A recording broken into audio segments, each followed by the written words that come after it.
people think that, oh, this is like an overnight success, or they don't see how the team eats, lives, breathes, and dies every piece. We measure data every day. We have an authentic mindset of continuous improvement. There are no third rails in the chicken coop.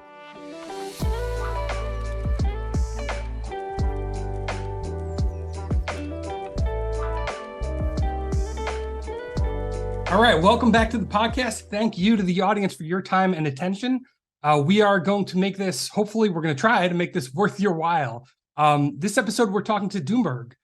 For those of you watching the video feed, Doomberg is the green chicken. And for those of you who are not aware, Doomberg is a fantastic Substack publication. I think it's the best one out there. And we're going to dive into it. In fact, let's just do that right now. So Doomberg, how would you describe what you do and who you are? Sure. Phil, first of all, thanks for having me on the show, and congratulations on getting back into the podcast game. And it's been fun to watch you grow in your various ventures, and looking forward to seeing what you produce with this one. So as you said, I'm the head writer of the Doomberg Substack. We are a publication that focuses on energy, finance, and the economy at large. We publish on the Substack platform and have done so for almost 2 years now, and coming up on a big anniversary for us, which is 1 year behind the paywall. And we created this as a very small team from scratch, and built a business around it. And it's been truly the work of our lives. And it's been amazing and humbling and thrilling and rewarding all at once. And it's truly the manifestation of decades of experience on our team across multiple verticals that came together in sort of the perfect storm at the right time and captured lightning in a bottle. So yeah, it's been really fantastic. I've been a student of yours since you launched as Doomberg. And I'd say like it's pretty rare to find someone who's really truly mastered, one skill. And I'd say you've mastered 3, right? Energy markets and how they fit into the macro puzzle. Writing, I think you're a fantastic writer. And building and managing a business in the most general sense, just business management. 3 skills. I want to talk on this episode primarily about the latter 2. I know you spend most of your day talking about our environment and energy markets, but I'm really, and your takes are unbelievable. I mean, I've learned so much from your Substack, but I want to talk more about the latter 2, which for me are, more elusive skills. I think a little harder to master as someone myself who's been doing, content here and there over the last couple of years. And I'd say, still a toddler, right? In the process myself, in the process of, getting better and better, the eternal quest to optimize and to get better and better at what we're doing. But, you say that you've got decades of experience on your team that kind of came together from different verticals. You came out of the gate really strong with Doomberg. And I remember, I think the first time I became aware of you was either on Twitter or possibly advertising on the QTR podcast. Shout out to Chris. Mm-hmm. But when you came out, it was like you were birthed fully formed, right? Like Doomberg launched, and you were Doomberg as I know you guys today, like from the beginning. There wasn't really like a lot of tinkering, it seemed to me, at least from the outside, from the beginning. How were you able to launch with like a fully formed brand and process and strategy from the get-go? It's probably important to give a bit of context and history that led up to Doomberg. And I appreciate you saying that it feels like it's a finished product from the get-go. I can assure you that from the inside, we've had a very strong mindset of continuous improvement, and we can barely read the first pieces that we put out. But that's, what every content creator would say about their work. As background, we're a very small team that come from the commodity industry with a unique mix, I think, of science, finance, writing ability, and most importantly, or at least as importantly as the writing ability, we have a fantastic editor. And I do think that the position of editor and head writer need to be separate, and that relationship is critically important to the production of high quality pieces. We grew up in basically large companies with all of the trappings that one would need to execute positions that from the outside look too complex to handle, managing large teams spread all over the globe, billion-dollar projects.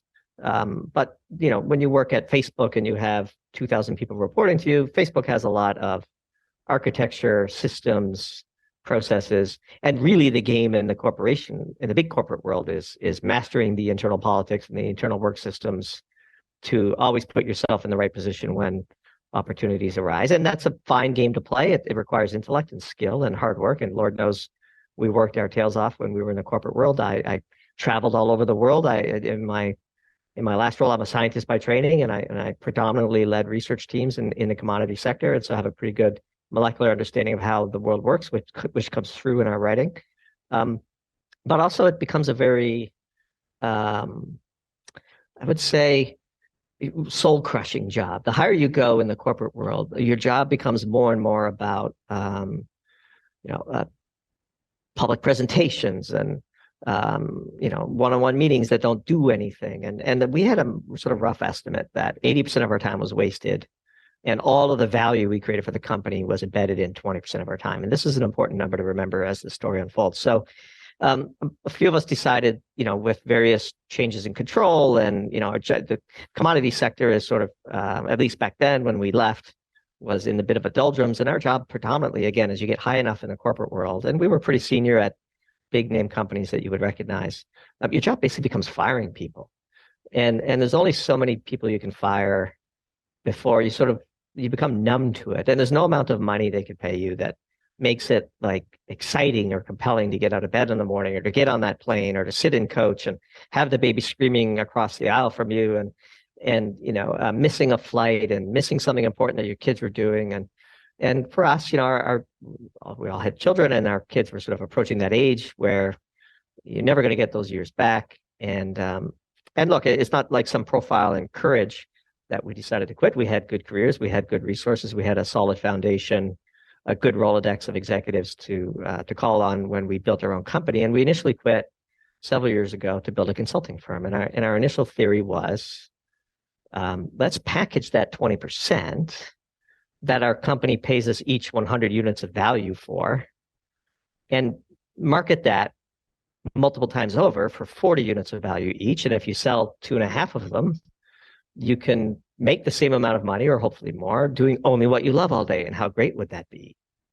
And that worked by and large. We created a pretty successful consulting firm. It was a bespoke firm. We catered to C-suite executives that we had gotten to know and respected our work over the years, and also to wealthy family offices. And our specialty was tackling complex problems using lateral thinking, and then also explaining complexity in simple language for the non-technical expert.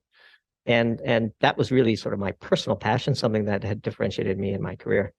And so we made that leap, and everything was going great, and years had gone by, and we had built up a nice, you have churn when you're a consulting firm, but you have some sticky clients, and you're opportunistic, and you sort of have a fixed amount of time to sell. So the problem with that business model is very difficult to scale. But we weren't necessarily interested in scaling at that time. We were interested in replicating a very good lifestyle that we had, but focusing more on the life margin, like how much of our time is spent on things we love to do versus safety training or pick your favorite nonsense that you had to do in the corporate world. And then COVID hit. And like many small business owners, COVID was disastrous to us. To be fully blunt, it crushed our consulting business. To be fair, we called our clients and let them out of contracts where they had to give us written notice for 3 months or 6 months, or in one case, even a year. And we agreed to voluntarily nullify those commitments. We wouldn't have felt right if an employee lost their job because they were sort of continuing to sort of burn out our contract, even though there wasn't much work for us to do, because we were prominently focused on growth type things. And then when corporations go into churnal mode, the first thing they cut is the consulting one. So we lost like 85% of our business, almost overnight. And that was a high pucker factor moment. Like, what are we going to do? Do we go back and get jobs in corporations, which we could have done? Or do we reinvent ourselves? And based on the advice of a pretty high profile hedge fund manager, we did reinvent ourselves. And we invented ourselves around creating a consulting firm, because that's what we knew, around helping content creators run their businesses better. And it was through that lens that we began to learn about this whole financial world of analysis, content creation, education, and entertainment that feeds into Wall Street. And we had some success in that. And we got some pretty high profile clients that we helped a lot, that really loved our work and appreciated the work that we had done. And one of them, a pretty influential one, came to us one day and said, you should just start your own. You're really good at this. You could create your own content. You would follow all of your own advice. Why don't you spend a month planning a launch, which we did in April of 2021. And we came up with Doomberg and we launched in May. And the rest is sort of amazing to us. It's sort of a strange journey, this strange victory that we've been able to achieve. So that's the background. It's almost fortunate that you kind of, found yourself by not by design, but by luck in this area, because you being as analytical as you are, I'm just guessing here, but I'm thinking if you were deciding, hey, what business do I want to get into? Content would not be it. I mean, you're talking about, I complain that ETFs are high saturation and low margin content, right? You don't get more saturated and lower margin than content, but, you've been able to succeed at it. And, I wonder if you had taken a more cold analytical approach of what business do we want to be in going forward, I wonder if you would have landed in the same place. So I disagree with the critical characterization of the content space. It is saturated, but the margins are incredibly high. You mentioned, that you had heard of us potentially on, Chris's podcast, like QTR. That's about the only expense outside of, state registration fees and tax filing fees that we've spent in developing Doomberg. Everything has been complete and total sweat equity. And the subscription business is analogous to software as a service as it pertains to margins. And the most important thing, and in fact, if we would pick a business to be in, this is the one we would select because we did. It's very sticky, of course. Subscribers, if they like you, they will stay, but it can scale with very minimal incremental effort. So the incremental 1,000 subscribers we get, aside from responding to all of the welcome emails that we provoke them into responding us to so that we can, stay ahead of the spam filters, and the occasional question that a subscriber might have, is very little incremental work. We don't have to publish more pieces because we have 1,000 more subscribers. And so it is very high margins. Substack takes their cut and Stripe takes their cut, but we still have a legacy consulting firm where we've selected the key clients we want to keep servicing. And so really sort of all of the operating margin of Doomberg drops to the bottom line, and it's a fantastic business. And we have been able to scale it. And the most important part of it is it's fun. Like, we love doing it. You caught me on edit day, and caught me at a good time, as the song says. And so I love when the piece is in the can. I just reread it one more time before we're talking. We'll publish it tomorrow morning. And I'm genuinely excited to publish it. It's a great piece in our view. Of course, I'm biased. The pieces are like my children. It's hard to select your favorite. But it'll go out in the morning, and then we'll see the response from our subscribers, and we'll see if we convinced any of the free people whether they should convert to paid. And pray in the first hour that nobody points a critical typo out, because that's always, a nightmare when you've missed something despite reading something 30 times. And it's fun. Like, I get out of bed every day, genuinely excited to attack the day because I'm doing what I love. We have an expression here, which we've really tried to live authentically, which is, what is our ratio of things we get to do divided by things we have to do? And how can we drive that higher? Let's outsource the have to do's and do more of the get to do's. And if you're only doing get to do's all day, you can be enormously productive, enormously creative. I love being a podcast guest. It's important to our business. It's a fantastic way to engage with new potential subscribers. But I was looking forward to talking to you today. I could talk about entrepreneurship and building a business and exchanging notes with somebody who's been in the trenches and tried and failed. And Lord knows we tried and failed. I mean, we had 4 or 5 efforts before Doomberg. 1 or 2 succeeded very well. 1 or 2 failed spectacularly. 1 was sort of in between. And then Doomberg, we caught lightning in a bottle. Well, if we hadn't done those 5, swings, we wouldn't. It's not you just wake up and be an overnight success. The tip of what people see above the ocean hides a very, very big mountain of work and money and effort and heartbreak and people who steal from you and things that go pear-shaped and, partners that betray you and all of the things that go into the entrepreneurial journey. All of those things make the sweetness of success all the more compelling when if you're lucky enough and fortunate enough to have achieved it. And I'll close my answer by saying one thing we try really hard to do every day is remind ourselves to never take one of these days for granted. Like, this is the work of our life. We have achieved success beyond our wildest imagination. It's okay to celebrate it. It's never okay to take it for granted. We live and die by every subscriber. We exist to delight our ideal clients, which we can get into. And we recognize how lucky we are to have been able to find an outlet for our talent and our effort that is so lucrative. And we will not take this for granted, not for a minute. And when our time is up, which it inevitably will be, we will celebrate the integral of the joy that we have created for ourselves and for our families, as opposed to lamenting what could have been. And I think that mindset is critically important. What were some of those failures that you've had on the entrepreneurial journey? Oh, I mean, we had stuff that we never launched, that was sort of aborted on the launching pad, which in hindsight was a brilliant decision. Like fail fast is a mantra. But again, like our consulting firm, in a sense, failed because we failed to. We had very small number of clients that were very lucrative, and that concentration risk we thought would, and our relationships with the key people inside those entities were solid, and we produced a lot of value for them. But when push comes to shove and everyone is in the foxhole, COVID was an existential crisis. It's easy now, with the benefit of hindsight, to look back and say, oh, it wasn't all that bad. But when you're an entrepreneur or, a small business owner, and by mandate, essentially, the economy is completely and radically changed, you have three choices. You persist, you adapt, or you die.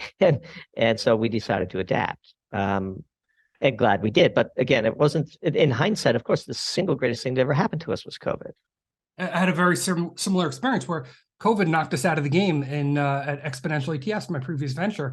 And it all worked out okay. But, it was the same thing. In hindsight, things were different. But there was a period there, you remember, there's a period of, the first, I don't know, maybe 2 to 3 months of it, when before the, spigot was turned on with the Fed and various programs where nobody, every dollar is being guarded, and there was a flight to safety, and everyone was hoarding capital. And if you're trying to raise, or we had, in our case, we had a funding commitment pulled, and we had to really scramble like our lives depended on it. The outcome, now looking back, it looks like, it was pretty obvious, but at the time it was not. It was very, very uncertain, and it was terrifying.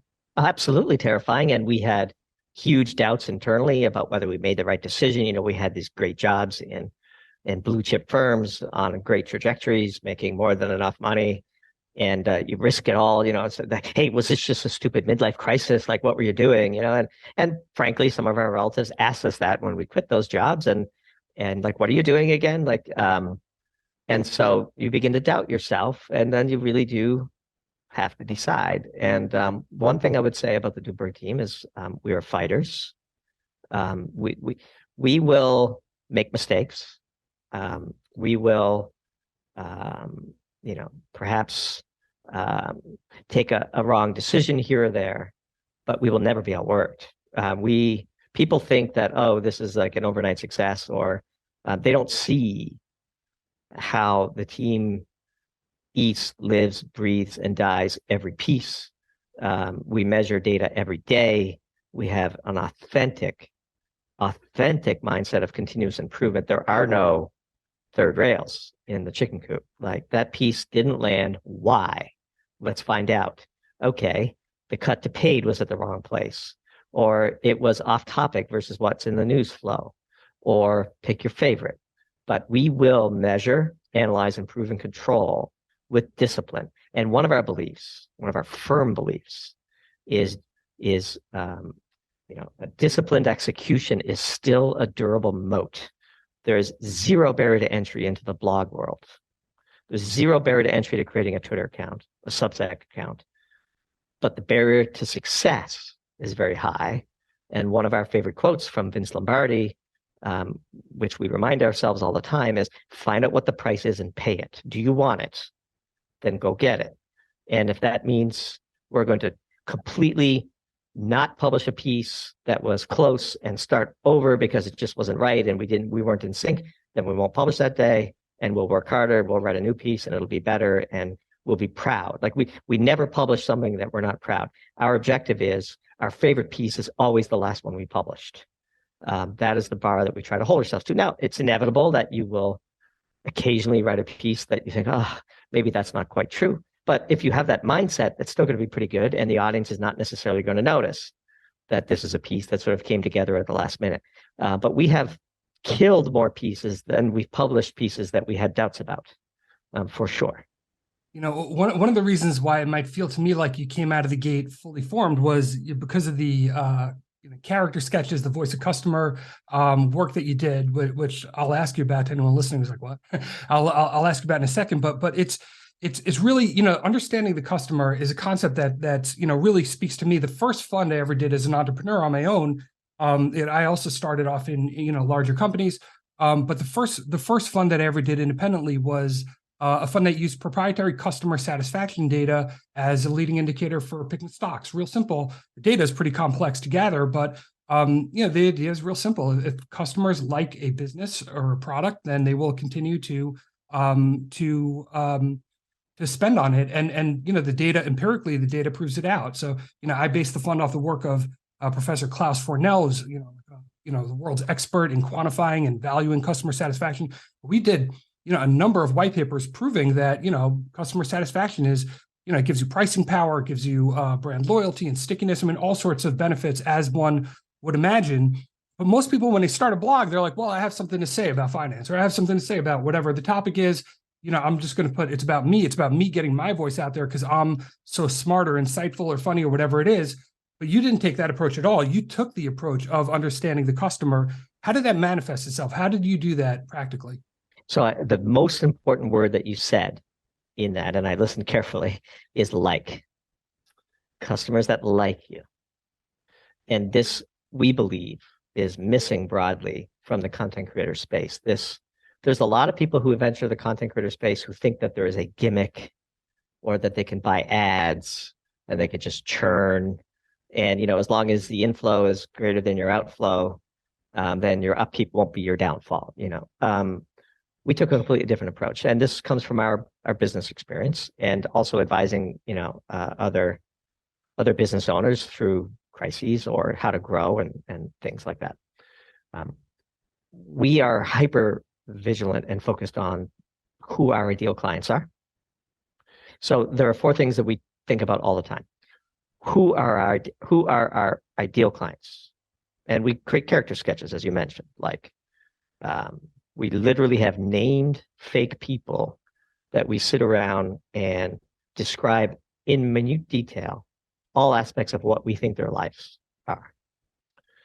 The second question is, how do you find them? The third question is, how do you delight them? The third question is, how do you entice them? And the fourth question is, how do you delight them?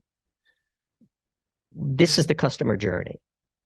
And the definition of a brand is the gut feeling you induce in your ideal clients when they interact with your product.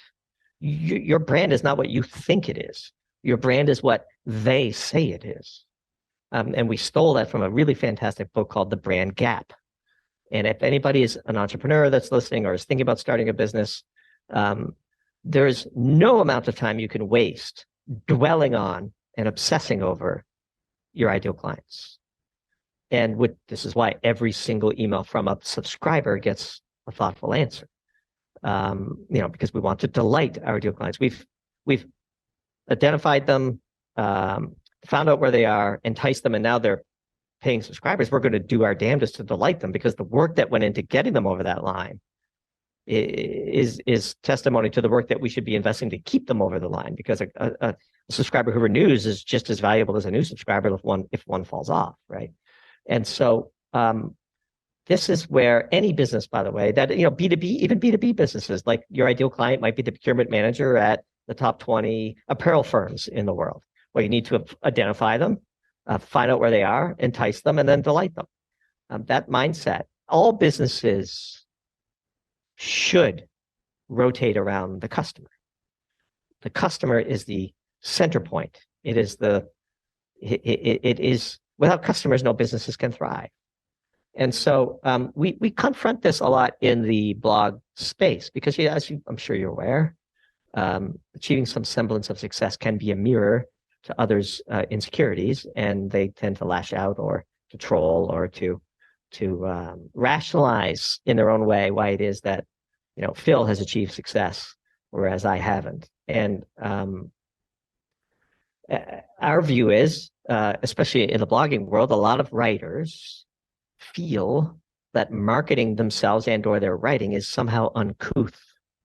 It is beneath the quality of their writing. And we wrote a piece, one of the Work of My Life series, called These Chairs Aren't Going to Sell Themselves, where we talked about the Eameses, the famous Eames chair, how they may have been fantastic designers, but at their core, the Eameses were unbelievably effective marketers. And we said in that piece that you could be a brilliant writer, but if you're unwilling to market yourself, it just condemns your writing to the crowded bin of great work never read.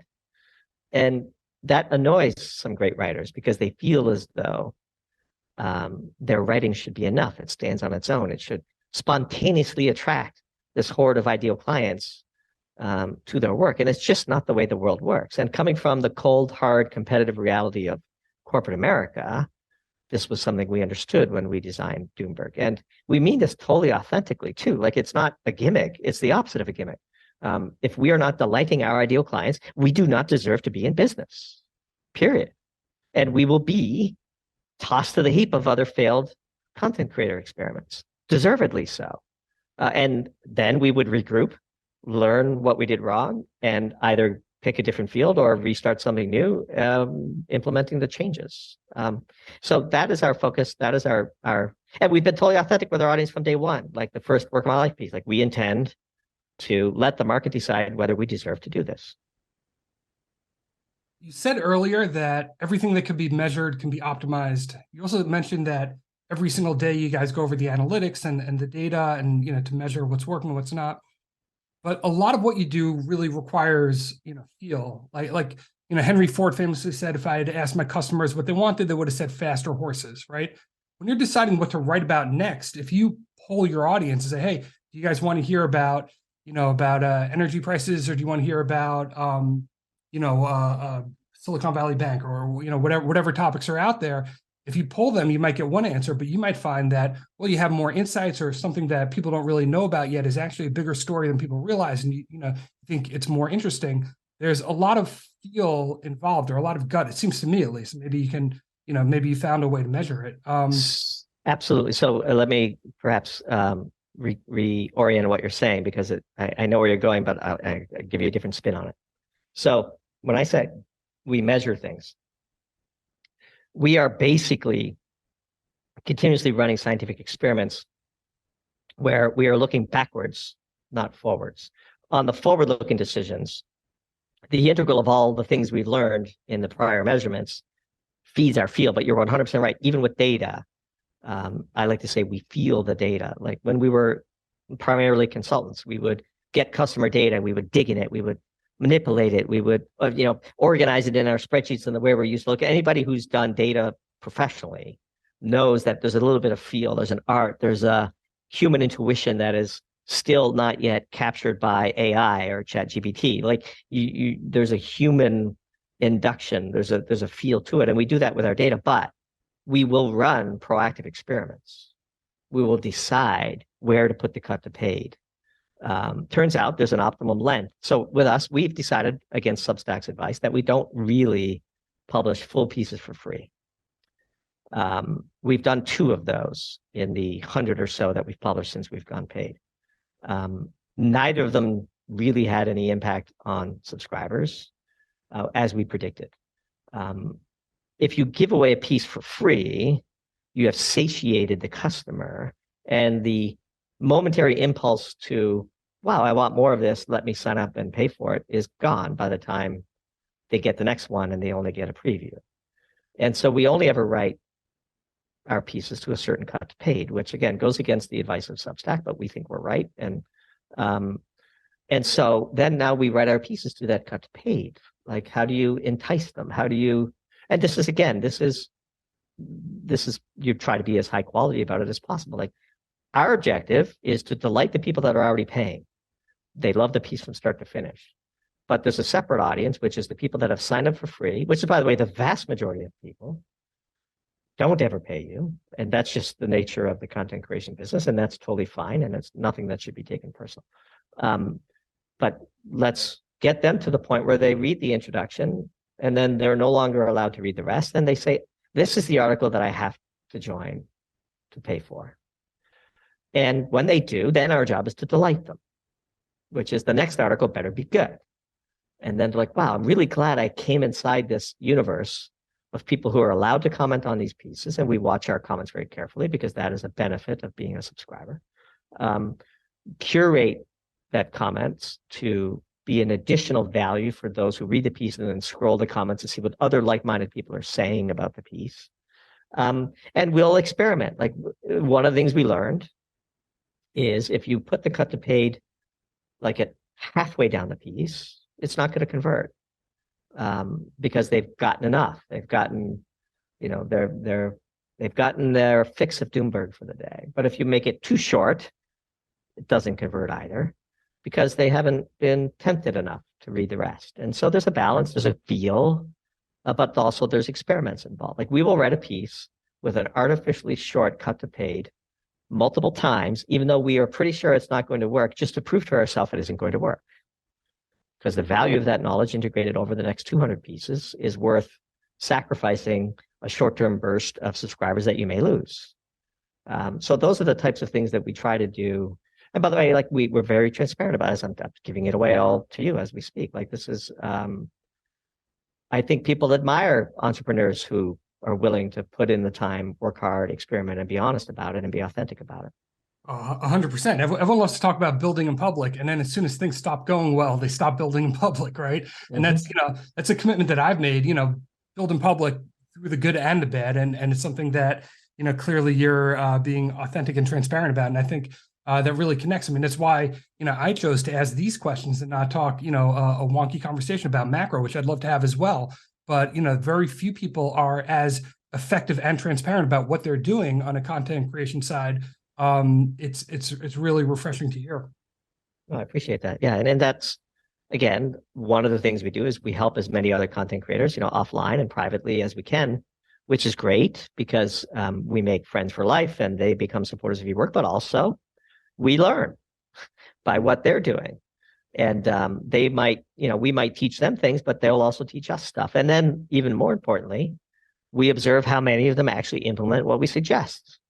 And the ones that do, how well do they do? It becomes like a whole separate series of experiments that we can observe from the outside, admittedly with less granularity on the data and all that other stuff. But we can see, wow, okay, this person did these 4 things we recommended and skipped this 5th one, but they got 90% of the value. How important is that 5th one? Let's go back and reconsider. You know, like those are the types of things.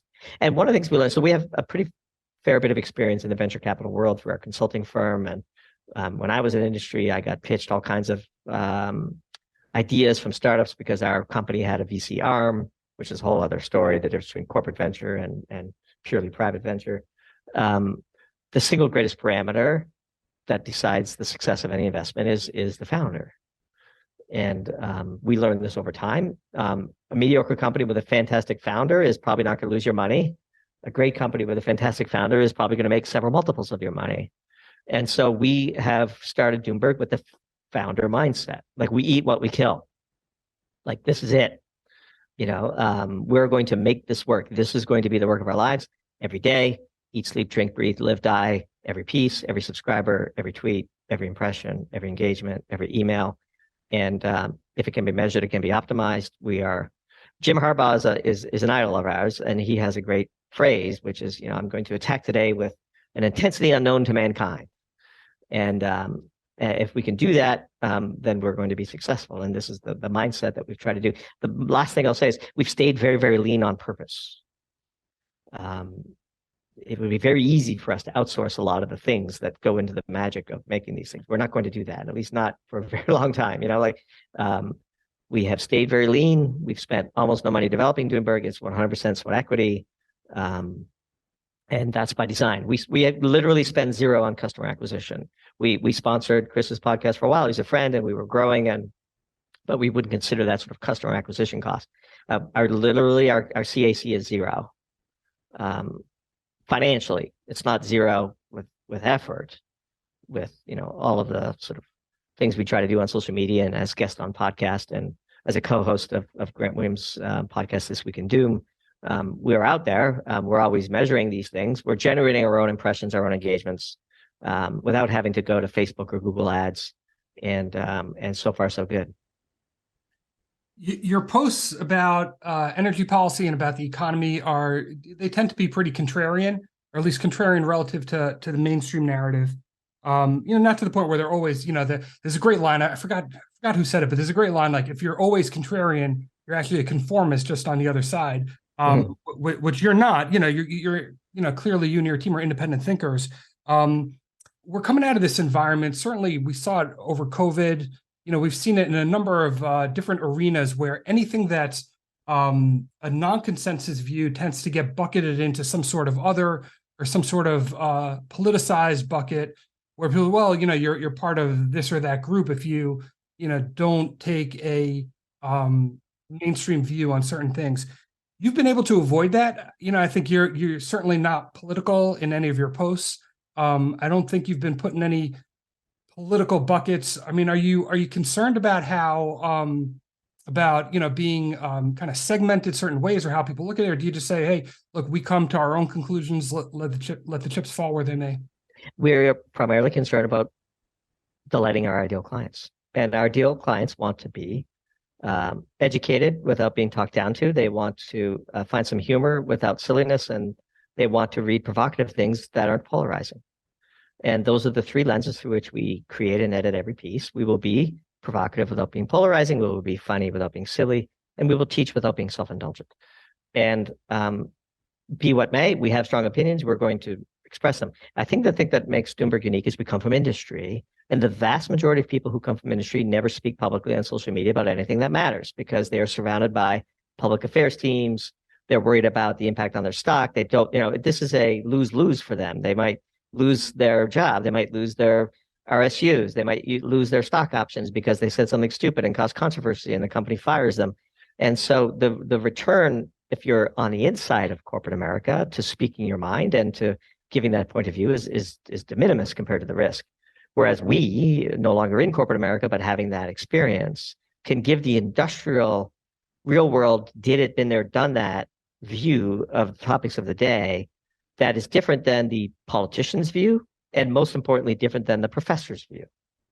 And one of our phrases, again, we like to manage by phrases, is it works in universities. Many of our pieces are debunking, outrageous claims from the hype machine that flows out of the modern U.S. major university campus. That's kind of fun. And also we arm people in industry to debunk this when their CEOs send them these reports and say, should we be working in this field? We just did one on batteries called Here We Go Again. And so the uniqueness of Doomberg is the fact that we come from industry, but we're also capable of writing, and we can explain complex technological things to the finance world in a language they can understand. That's sort of the tagline of how we delight our ideal clients. And so we put out a piece and we made it free because of the public safety nature of it, called Railroaded, where we tried to stand into the wind of the mania, the hyperbole around the train derailment in Ohio, which, by the way, we knew was risky, would cost us subscribers, because to our largely conservative audience, we might not be political, but I would say that our audience leans libertarian conservative. This was an opportunity to attack Biden that we didn't think was justified, and we didn't. And we said, look, I mean, locally, this is a huge deal. Regionally, it's not a very big deal, and nationally, it's a nothing. These types of things happen all the time. And then we systematically walk through every rail car that either spilled or burned, and what was in it, and what it meant, and what it didn't mean for the people in the area, in the region, and across the country. And that piece went, pretty viral, several 100,000 views. It annoyed many of our subscribers, which is rather unfortunate. But we stuck true to our ethos and our ethics, and many, many, many more of our ideal clients wrote us thanking us for calming them down or giving them a way to explain to their friends and family why they shouldn't move 20 miles upwind of the event. And so it was one of those rare occasions where we published a free piece, but we kept true to our, in the long run, if people think you're writing for a trick, they won't stick with you. So you won't delight them. You will have to play the churn game on the treadmill like everybody else. You say, be provocative without being polarizing and being funny without being silly. You just kind of like said that, like that's no big trick. I mean, that's a hell of a needle to thread. That's like, that's a hard thing to do. And I find myself, I've been increasingly active on Twitter over the last couple of years. And, I try to like keep a North Star. Like my North Star is always, markets and, try to be like funny, right? Or just, try to keep things kind of light. But I have some days I wake up on the wrong side of the bed and I'm, maybe a little more, got a little more spice to my tweets, and other days, someday, it's very hard to stay on that point. I mean, do you have people on the team that can pull you back, say, hey, this is Sure. teaching while being indulgent. This is misses the mark. Like, how do you hit that? Because that's not an easy thing to hit, provocative without being polarizing. That's a very, very difficult line to walk on. And we've probably crossed it a few times, deleted a few tweets, as everyone does. I mean, Twitter in particular makes that ambition very difficult to achieve. But this all flows from our brand ambition. Brand is one of the 5 pillars, and brand is the gut feeling you induce in your ideal client when they interact with your product. And our brand ambition was the gut feeling we will induce in our ideal clients is the following. When they see our email, they will say to themselves, ooh, I get to read that. And if you're plain vanilla and you don't take any risks, or if you're polarizing and you're just, an outrage machine, it's very hard to induce that feeling. And if you are funny and you make people laugh in subtle ways and they feel as part of the inside joke, one of the things we spend a lot more time on than most, say, Substack creators or writers in general is we focus a lot of time on the captions to our pictures in the piece, because that's an outlet for humor that can be subtle, that if you make somebody chuckle when they read something or make them laugh out loud, you've captured a key part of, as we said earlier, your customers need to like you, right? And so if they see that joke, and they know to look for the captions, by the way, because there's like a hidden gem of value, a dopamine hit to be had if they can read it and get the joke. It's very powerful, and this is stuff we've learned over time. And so, funny without being silly, and then teach without being self-indulgent. We have character sketches of our ideal clients, and so our editor will say, does Brad already know this, or do we need to really draw it out for him like this? Right? And we'll say, you know what? Let's let Brad drink the water. We'll take him there, but we'll let Brad decide to drink the water. Or, this line crosses this sentence, this turn of phrase is too close to polarizing for my comfort. And we will have that authentic debate. This line does not delight Brad, take it out. And so if you don't define what you want to be and measure yourself against that definition every single day, then it's impossible for you to execute. It's just luck if you do, right? And our objective was, how do we program success? How do we take everything off the critical path of success except for effort? Because we knew that we would be willing to pay the price once we found out what that price was. And so all of these things are, again, every Friday afternoon, we spend a good hour talking about the week. How did it go? What hit? What didn't hit? Why are we bleeding subscribers? Why are we gaining so many subscribers? Why did our free email list pop on Tuesday? What happened on Twitter? We're pulling back on Twitter, you may notice. What is the consequence of that? Oh, wow, it actually matters more which podcast we go on for the numbers we care about, which is new free email subscribers, and so on and so on and so on. And if we've made a decision and we happen upon a Friday where we look at the data and that decision was wrong, we will reverse it.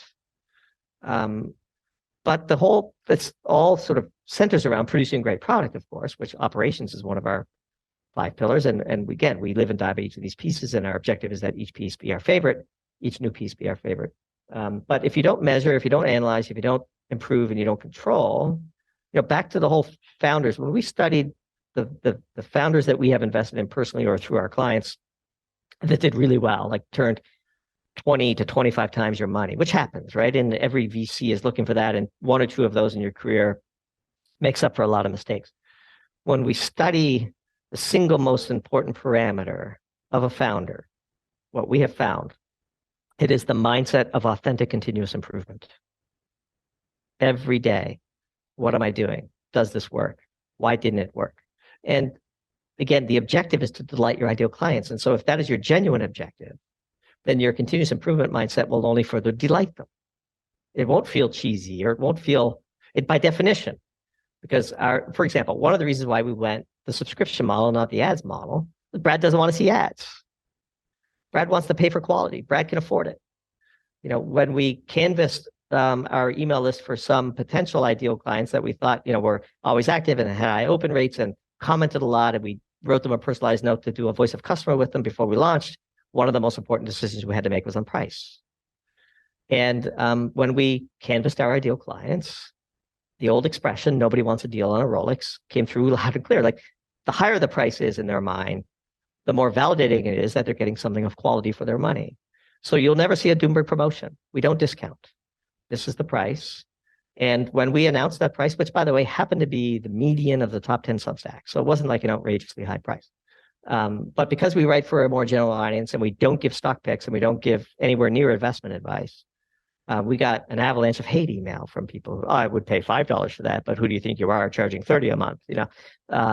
And we had a smile when we saw those, because they by definition weren't our ideal clients, and we knew that. And we decided to let the market tell us whether our price was right, whether the total addressable market for Doomberg ideal clients was as big as we thought it was, and whether we could find them, entice them, and delight them. And that's what we've tried to do. I have to ask, before we wrap, I have to ask about the anatomy of a blog post or about writing. I personally, I've got like two completely different writing styles, right? I've got my Substack, my personal blog, where something's kind of bubbling up or bothering me, or I'm thinking about something for a few weeks, and then all of a sudden one night I'll have some whiskey and it'll like barf out onto the page and one thing. And I view it as like totally a creative outlet. Sometimes it's about business, sometimes it's not. There's always typos. I leave them in because I'm like, this is like just, this is the authentic kind of the raw take. Somebody once told me that I can't start a sentence with "and," so I try to put in, like, this is just like a joke for myself. I've never told anyone, but if you look, almost every post I have, there's like 4 or 5 sentences that start with "and," just to kind of, just trying to put things out there myself. And I'm really writing in that case for the audience of me. But then I have another totally different set of writing, which is stuff where I typically don't put my name on it. It'll be maybe the company's name. It'll be more like copywriting, or, just explaining an investment process, or, kind of very bland stuff. And it's, almost totally on the other side where, it'll look totally professional, but it's completely boring and bland. And, there's no flavor or spice to it at all. I think you really have hit the mark in terms of your pieces, creativity, but also professionalism and how they're done. How formulaic are they? How process oriented are you in the writing itself, or is that just a total creative expression? How does all that come together? We have a phrase that we call controlled creativity. So we have a process, but it is not so rigid that it doesn't allow for creativity. And our process is as follows. We don't begin writing or even researching a piece until we have the title.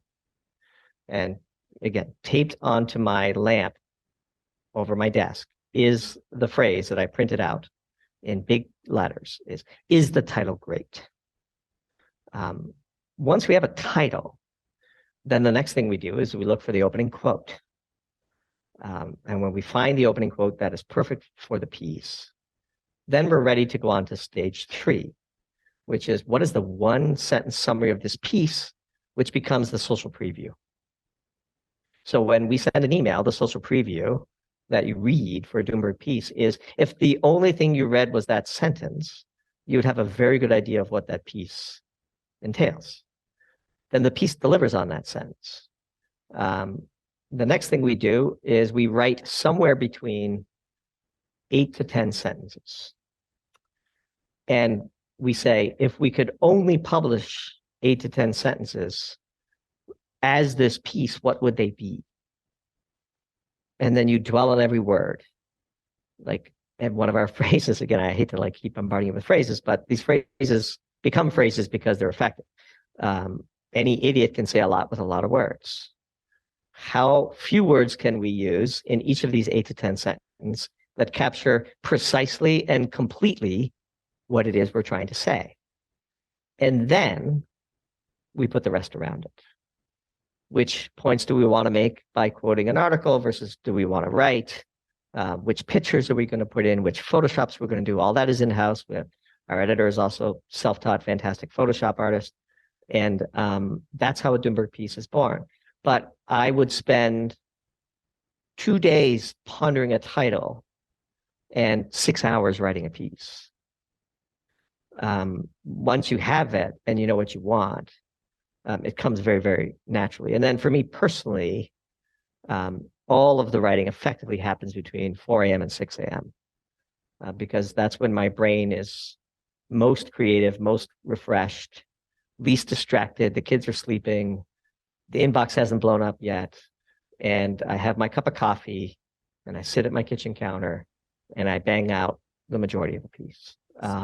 Wake up at 4, because when you first said that, I was going to ask, is that late at night or early in the morning? I have different times AM, late at night, and different times in my life that's been early morning. I'm an early riser, early to bed kind of person. By the evening, my brain is not capable of writing to my satisfaction.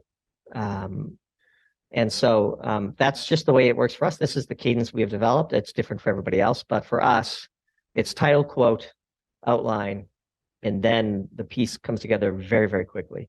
But by the way, that outline could take 2 days. Like one thing we don't publish on a deadline. And there's been countless occasions where I've texted the editor saying, piece is not gonna be ready tomorrow. And their standard response is, we'll publish when it's ready. Others have to work on a deadline to force themselves to get something out. There's nothing wrong with that. For us, it doesn't work. We need the freedom and the flexibility to delight our ideal clients. Our objective is when they see an email, they say, ooh, I get to read that. It's not, I can't wait for Friday at 7 p.m. because that's when the Doomberg email is coming out. That's a different brand objective. And that might be your objective. And that's a perfectly fine one. But that's not our objective. Our objective is when they see our email, they say, ooh, I get to read that. Get to read that. Not, I'll print it out and maybe read it. Not, oh God, I'll just delete that to clean out my inbox. I get to read that email and I'm going to do it now.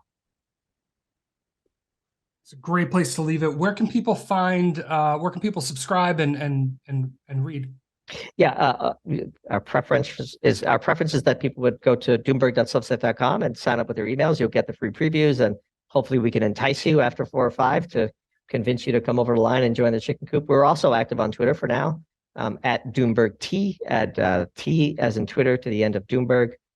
Somebody was squatting on Doomberg. We've since purchased it, but we're not going to switch. We're just going to sort of hold it so that nobody else squats on it. So at Doomberg T on Twitter, but skip Twitter and go straight to Substack at doomberg.substack.com. We are 100% subscriber supported. And as I said, oftentimes on this podcast, we live, eat, breathe, and die by every subscriber. So please, if you like our work, do us the favor of joining the thousands of subscribers that support us today. Well, thank you so much. Thank you for coming on and talking. Thank you to the audience for your time and attention. And we'll call that a wrap. Awesome. And good luck to you on your endeavors. And congrats again on restarting the podcast, Phil. It was a blast.